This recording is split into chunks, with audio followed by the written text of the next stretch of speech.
We have breaking news at this hour expressed in this headline in the New York Times tonight. Manhattan DA eyes criminal charges against the Trump organization. This is because of the revelations Tuesday in federal court that Michael Cohen was paid $420,000 in legal fees, what was labeled legal fees, by the Trump organization to cover for the payment of hush money to Stormy Daniels.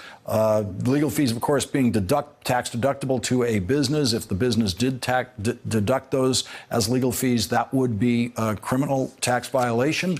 And there are other business records violations that are particular to New York state law if the business included fraudulent entries in their bookkeeping about those payments. We are joined now by Michael Avenatti, the attorney for Stormy Daniels. And Michael, once again tonight, we have this New York Times report of a new criminal legal investigation of Donald Trump and Donald Trump's business because of the payments to Stormy Daniels that you have helped make public.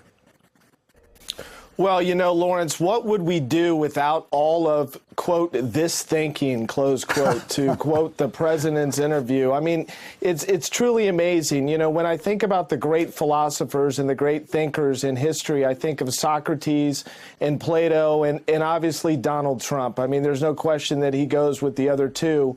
You know, what's amazing, Lawrence, is, quote, this thinking, close quote, is ultimately going to be the downfall of this president.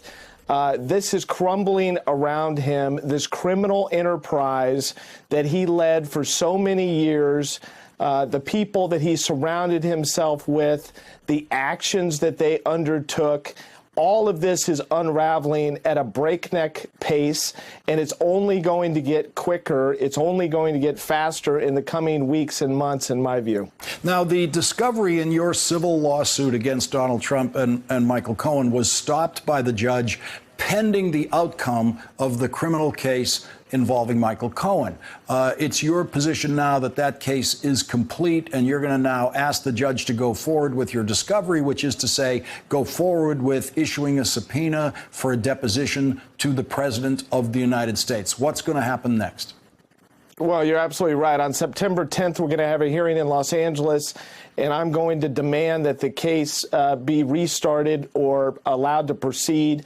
I want to take a deposition of Michael Cohen under oath. I then want to proceed forthwith with a deposition of Donald Trump under oath, and I want to ask them the questions that all of us want to know the answers to. Namely, what was the flow of the money? What did the president know? What did he communicate with Michael Cohen about? How did they handle the funneling of the money? How was it decided that it would be $430,000? The president's going to have a lot of explaining to do, Lawrence, and I've taken a lot of depositions in my career, but I will tell you, I am counting the days to this deposition. We might even use that Air Force One video and ask him to explain those comments in light of what we know now to be the facts.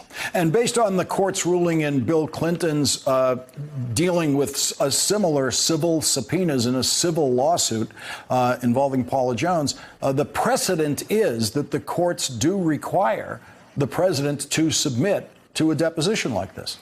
You're absolutely right. We have solid precedent from the U.S. Supreme Court in the case of Jones v. Clinton. We all know what that resulted in. I don't think the president's going to have a leg to stand on relating to attempting to avoid this deposition.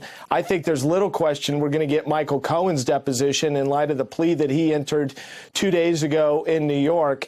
And I think that we have only scratched the surface relating to the amount of evidence and the facts that are going to come to light as to what really happened here and what Michael Cohen, what information he conveyed to the president and what the president conveyed to Michael Cohen. Michael Avenatti, thank you very much for joining us tonight. Appreciate it. Thank you, Lawrence. Thanks for checking out our YouTube channel. Subscribe by clicking on the button below for more from The Last Word and the rest of MSNBC.